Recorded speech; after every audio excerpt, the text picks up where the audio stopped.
जब आप इस क्रिटिकल पोजीशन में हो जाते हो कि आपको होम रेमेडी चाहिए बिफोर कि आप डॉक्टर तक पहुंचे, आप कुछ ऐसा उपचार क्या करें जिससे हम पेशेंट को हॉस्पिटल तक बहुत अच्छे से पहुंचा सकें और उसको आगे का जो है प्रोसेस ट्रीटमेंट का दे सकें। हाई बीपी के पेशेंट हर घर में हैं, तो उनके रात के टाइम 12 बजे के बाद और 4 बजे के पहले जो है हार्ट पेशेंट का एक बार स्ट्रोक लेना बहुत ही कॉमन होता है डेली के रूटीन में, कि आप जब तक उसको डॉक्टर के पास ले जाते हैं, डॉक्टर कहता है सॉरी आधे घंटे पहले लाते तो हम इन्हें बचा लेते।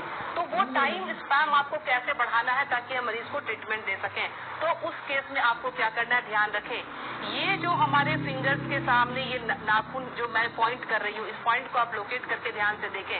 ये हमारे बाइलेटरल है, मतलब दोनों ही हाथों की उंगलियों पे हम इसको इस्तेमाल कर सकते हैं।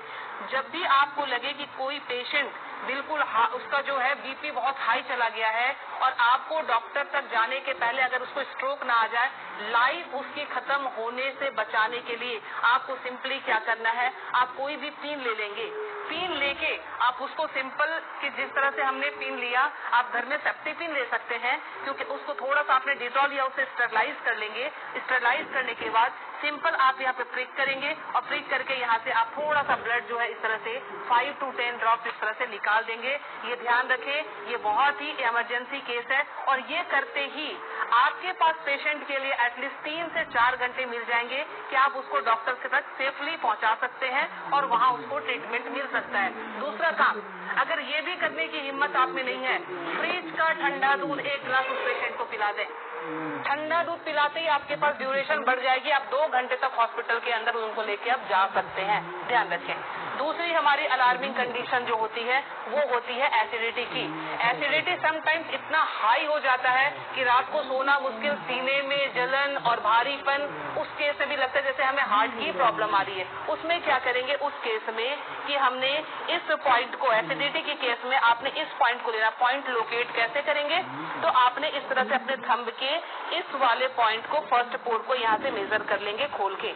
यहाँ से मेजर करके आपका जहाँ ये टच हो रहा है, यहाँ से आपने इसको प्रेस करना शुरू किया। 20 to 30 टाइम्स इसको आप डीप प्रेस करेंगे।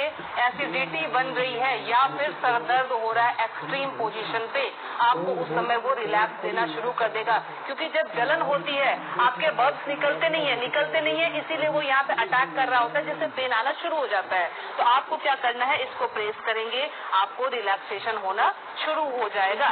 तीसरी चीज, हमारे मोशन सिकनेस, या हम ट्रैवल कर रहे हैं तो हमें वॉमिटिंग आती है, या जनरल केस में भी अगर वॉमिटिंग आती है या नॉजिया रहती है, वॉमिटिंग टेंडेंसी, वॉमिटिंग आ नहीं रही है बट ऐसा लगता है कि वॉमिटिंग आएगी, इस केस को हम कहते हैं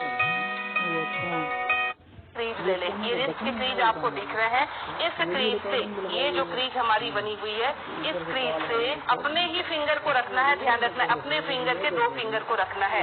इसके बाद ये पॉइंट जहाँ पे आता है इसको आप लोकेट करेंगे और ध्यान से देखें, यहाँ पे 2 आर्टरी आ रही होती है। आप जब फील करेंगे 2 आर्टरी के बीच में, ये यहाँ पे आपको इस पॉइंट को दबाना शुरू कर देना है। अगर आप इसको तेज दबाएंगे, इमीडिएटली आपके वॉमिटिंग टेंडेंसी जो है वो वहीं स्टॉप हो जाएगी और ये आपके मोशन सिकनेस में भी काम करेगा। कहीं आप ट्रैवलिंग में जा रहे हैं तो वहाँ ये काम करेगा।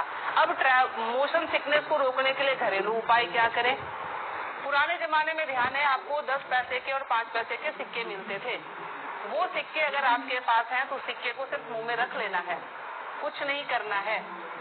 वो रख के, या पान के पत्ते, ध्यान रखें मैं पान खाने की बात नहीं कर रही हूँ, उसमें गुलकंद और वो सब मिलाने की, मैं सिर्फ कह रही हूँ पान के पत्ते, वो आप चबाते हुए चले जाएंगे, आपका मोशन सिकनेस जो है वो कंट्रोल हो जाएगा।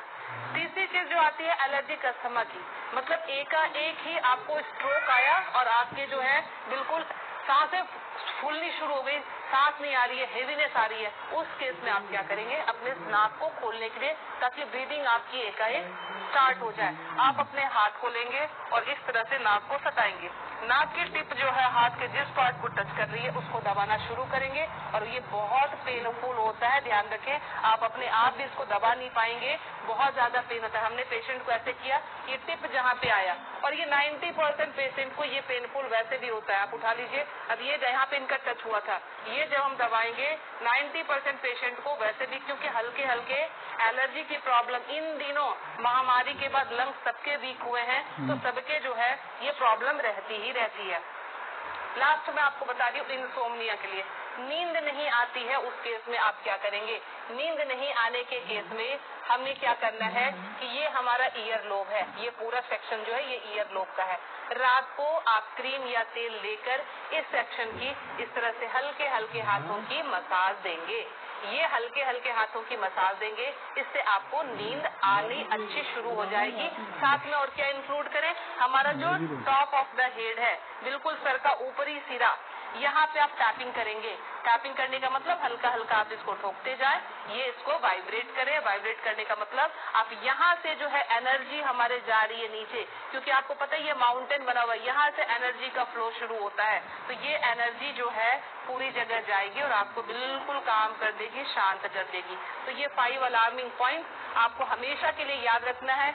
पता नहीं आज आपने देखा, भूल गए, कल आपको जरूरत पड़ जाए, तो इसलिए आप प्लीज इसे सेव कर लें, अच्छे से देख लें और समझ जाएं और अपना ट्रीटमेंट इमरजेंसी केस में जरूर कर लें।